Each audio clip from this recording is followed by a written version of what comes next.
Friend, আমি চলে এসেছি নতুন রেসিপি নিয়ে। তো আজকে বানাচ্ছি মাছের ঝোল। তো মাছের ঝোলটা আজকে আমি সবজি দিয়ে বানাবো। তো কি কি সবজি দিয়ে বানাবো সেটা আপনাদেরকে দেখাবো। আপনারা দেখতে থাকবেন, সাথে থাকবেন, লাইক করবেন, সাবস্ক্রাইব করবেন। তো এই যে মাছগুলো নিয়ে নিয়েছি, তো এর মধ্যে নুন হলুদ দিয়ে মাখিয়ে রাখবো।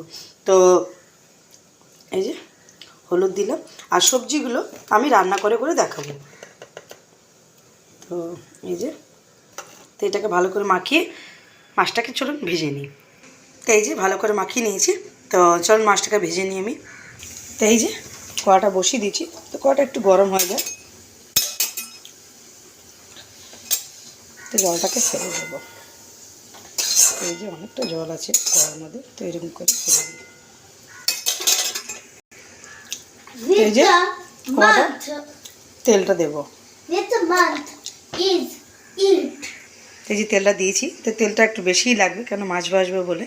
তো এই যে তেলটা দিয়েছি, এই যে হাফ কাপের মতো তেল দিয়েছি। তো এটা গরম হয়ে যাক। এই যে তেলটা গরম হয়ে গেছে, এবার মাছগুলো দেবো। তো ভালো করে গরমটা করে নেবেন। তো এই যে অনেকটা গরম হয়ে গেছে।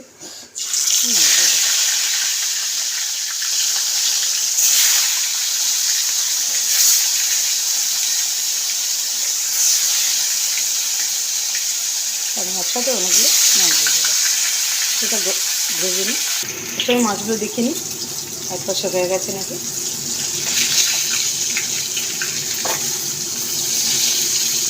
এই যে হয়ে গেছে, তো উঠিয়ে দেবো আমি।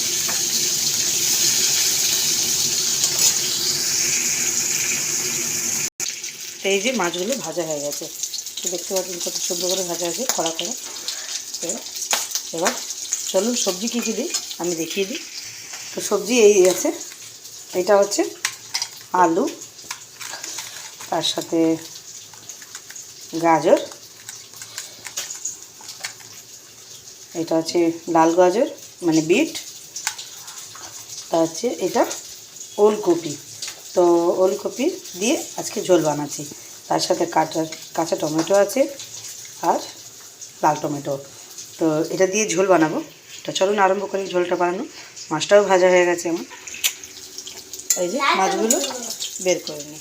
তো চলুন বের করে নিই। তো এই যে, তো তেলটা আমি আর দিচ্ছি না, এই তেলেই বানাবো।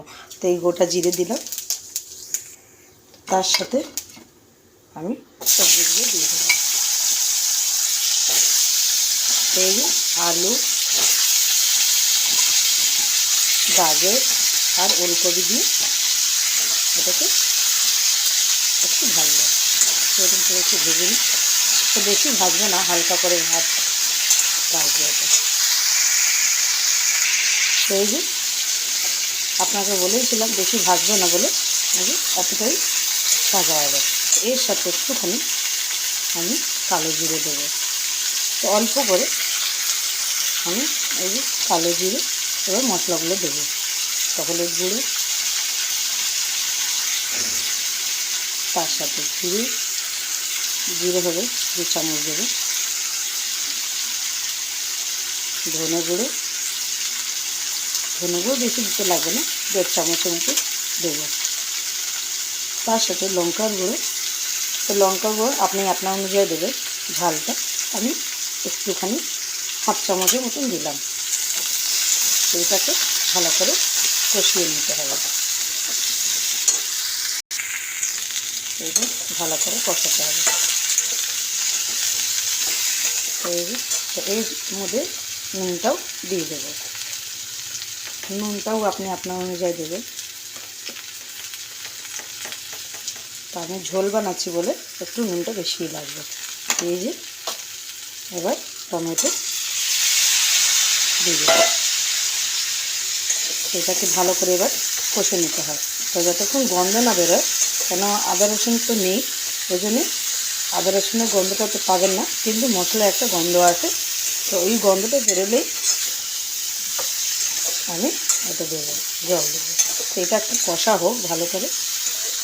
এই যে এরকম করে কষে নিতে হবে। তো চলুন দেখি কষা হয়ে গেছে নাকি। তো হ্যাঁ, একটা গন্ধ বেরোচ্ছে। তো এই গন্ধটাই আমি বলছিলাম আপনাদেরকে এই গন্ধ বেরোলে করবো। তো এটা কাঁচা লঙ্কা দিয়ে দিলাম, তার সাথে ধনে পাতা দিলাম। তো ধনে পাতাটা আমি গোটাগুলো দিলাম, যেগুলো আপনার পাতাগুলো বেশি দিলাম না, এই ডাঁটিগুলো দিলাম। তো ডাঁটি আর দিয়ে এবার ভালো করে এটাকে মিলিয়ে নেব। এখানে এটা একটা গন্ধ ভালো দেবে আর খেতেও ভালো লাগে। তা আমি আপনাকে বলেই দিলাম যে কড়াগুলো গরমে ঢেকে যাচ্ছে। যাই হোক, রান্নাটা এই যে কষা হয়ে গেছে, এবার জলটা দিয়ে দিই। কষা হয়ে গেছে, এবার জলটা দিচ্ছি।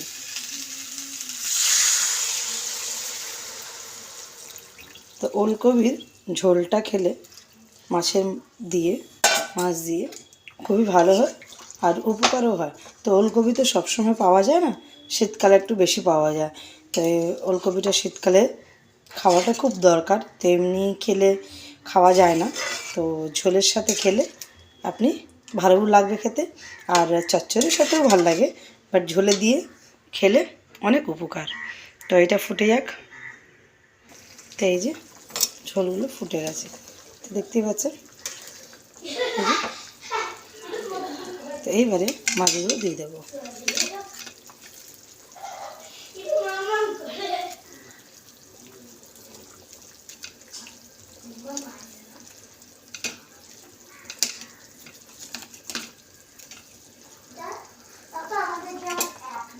তো একটুখানি আরও ফুটবে, একটু ফুটবে, তা ফুটে একটু ভালো করে। তো চলুন দেখে নিই আলুগুলো হয়ে গেছে নাকি। তো এই যে ফুলকপিটাও হয়ে গেছে, দেখতে পাচ্ছেন কত সুন্দর গলে গেছে।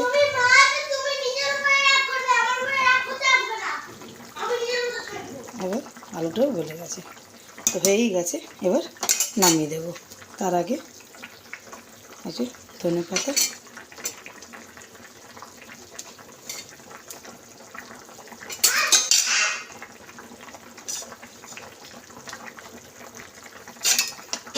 এবার নামিয়ে নেব।